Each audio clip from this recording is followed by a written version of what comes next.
Hey, Mike from Metro Trails, and here we are in the Tekening Preserve. It's over in Lower Mount Bethel Township, Pennsylvania. It's a preserve that used to be Pennsylvania Power and Light by their Martins Creek facility, originally Roxburgh Station. And this area has been subject to some cutting, keeping only select trees, logging program. Before they turned it over to the township, it was growing forest. But I just wanted to showcase how, while I am a proponent to responsible logging practices, some of this is just it's garbage, really.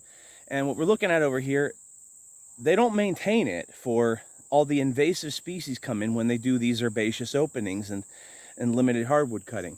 Over here we have mile-a-minute vine inundating everything. Right up here above us we have Atlantis. We have we've also got some black walnut in here too. We've got some but that's native. This is autumn olive or Russian olive, another invasive species. It's the scourge of farmers all through the area. And when they did this, they didn't come up with a plan. It went to the township, and that was about the end of any management, right, Ev? We're not happy about that.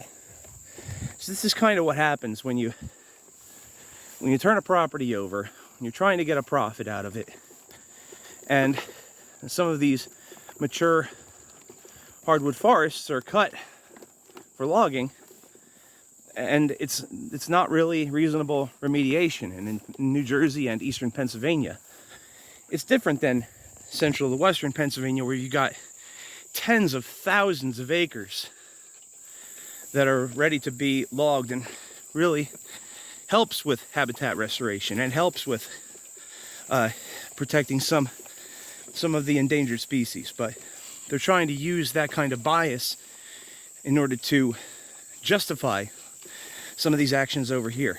We're seeing a lot of that over at Merrill Creek now, where they took over 60 acres of north-facing slopes for the purpose of reestablishing ruffed grouse. A few facts on that. Ruffed grouse population, they live in young forests, like 10 to 20-year-old forests, and the problem was they didn't curb the hunting of grouse. It's okay, Ev. They didn't curb their hunting of that species until 2019. Now, considering that, Ev, it's just a little bumpy, that's all. Considering all of that, from 1966 to 2012, the grouse population only went down 10% without any curb and hunting until 2019. So you consider those facts when you look at the bias that are being used to log some of these properties.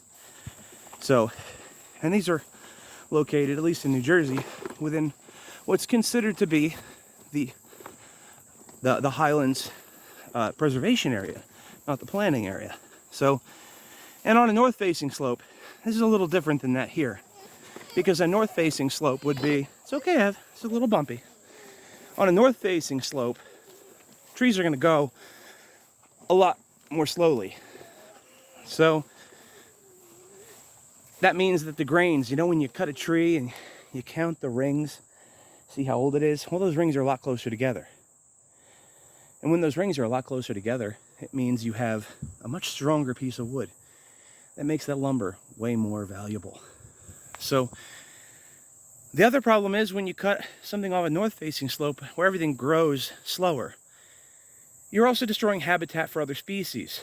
Let's look at the Delaware River where it bends. The Nockamixon Cliffs on the north-facing side, that hosts like a mini Siberian type of climate, where at the other end of that bend, the Milford Bluffs, it hosts a mini desert environment, in which case you have naturally growing cactuses on it.